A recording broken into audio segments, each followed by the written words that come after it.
Hold up, hold up, hold up.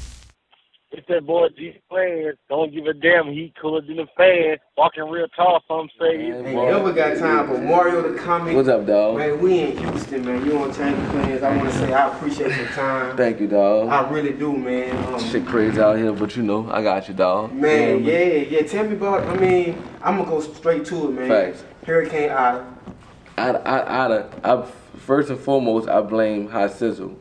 Why? Because in his song, Get You Some, he was like, Ada, everybody get you some, Ada. Now that bitch up. Yeah. I'm pretty, ain't gonna lie, H-Town, y'all got some pretty ass Mexicanos. So check this out, talking about Mexicanos in Houston. Yeah. Holla at Mario, man, come out, we can do the local thing, you know? Yeah. Feel me? Now for the people, man, who don't know, man, can you give us an update on, like, any type of damage, anything that happened out there? Like, It's pretty much it's messed up. It's messed up bad.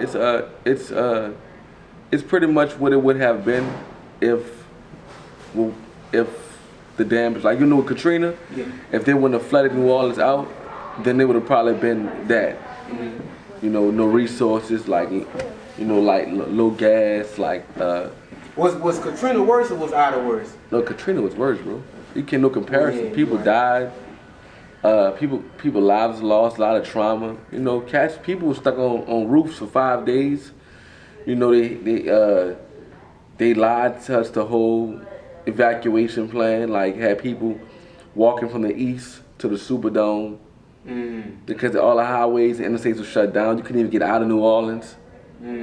After Katrina, you couldn't get out of New Orleans. They didn't allow you to leave out of New Orleans. Yeah. You pretty much had to wait it out, and then they forced everybody to the Superdome, and then pulled up buses and had the buses there for 3 days, prologuing and pussyfooting like they about to make something happen. Playing people's minds, people dying, time passing, and then when they did get them on the buses, they didn't even know where they was taking them. So they was just driving for hours and hours, and then actually, when some of us got certain places, I remember a bunch of people telling me about how they got to the Texas or Alabama, and when they arrived there, they had them come off the bus and had them shower and give them some food. But while they was doing that, the police was on the bus going through their stuff, and some dudes went to jail because of that. Wow. You feel me? It was real bad. They was treating us like real refugees. I can remember I was in the shelter in Dallas, and I remember if I remember one thing, I remember this.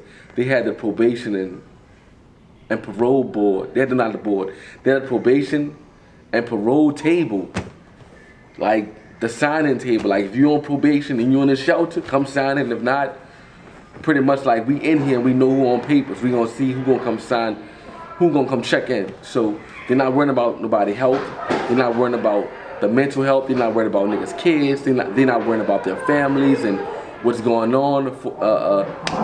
They're not worrying about the etc. None of that shit. You were saying before we stop, you can touch on it briefly about y'all they was looking for. Yeah, like for Katrina, they was putting people on buses and they was going to different states. Yeah. And when they crossed the state lines, those different states, they would get the people off the bus and let them like rehabilitate themselves as far as like mentally, give them a good shower, and them get something to eat. This is, people getting this coming from the Superdome now, right? After people been in water, been on the roofs for days, been attacked mentally, physically, spiritually, all that shit, right? And people on the bus and they don't even know where they're going at. So the first chance they get to relieve some type of stress, even though it's little, they get violated. So while they were taking baths and eating, the state troopers of that state was going on the buses and ripping people's shit open. I personally noticed. I wasn't there, but I have numerous stories and people. They not making this shit up. Oh, you can't. Like my homie said when he came back to the bus, everybody's clothes and bags was ripped open. During that time. Yeah, and he's like, man, some cats went to jail too because of course they had. Some cats had guns, they had their stashes with them, Yeah. Even though, cats hustling, and I guess somebody would say, well, they should never had that shit with them. Nah, they should never been fucked with. Should never been dead. You know what I'm saying?